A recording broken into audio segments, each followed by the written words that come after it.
Good morning sir. Good morning sir. Thank you, বসে পড় সবাই।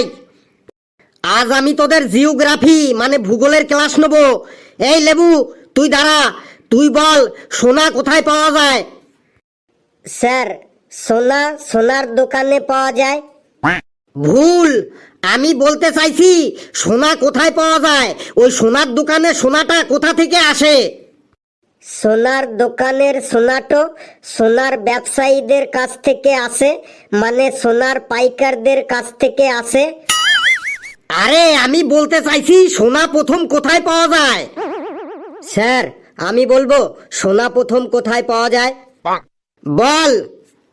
স্যার, সেনকো গোল্ডে, পিসি চন্দ্র জুয়েলার্সে আর অঞ্জলি জুয়েলার্সে প্রথম সোনা পাওয়া যায়। এ তো দেখছি আরো বড় মাতুব্বর।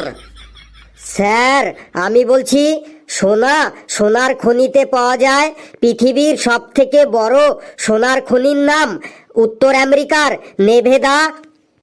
একদম ঠিক বলেছিস হাবলু, তুই বস। ঘেটু আর লেবু দাঁড়িয়ে থাক। স্যার, আমিও তো ঠিক বলেছি, সোনা সোনার দোকানেও তো পাওয়া যায় বটে। সোনা প্রথম সোনার দোকানে পাওয়া যায়, তাহলে এরপর আমি যদি বলি চা কোথায় পাওয়া যায়, তুই বলবি চায়ের দোকানে। যদি বলি ডিম কোথায় পাওয়া যায়, তুই বলবি ডিমের দোকানে। যদি বলি দুধ কোথায় পাওয়া যায়, তুই বলবি দুধের দোকানে। তোকে দাঁড়াতে বলেছি, দাঁড়িয়ে থাক, না হলে কিন্তু তোকে মুরগি বানিয়ে গোটা স্কুলটাতে পাই পাই করে ঘোরাবো।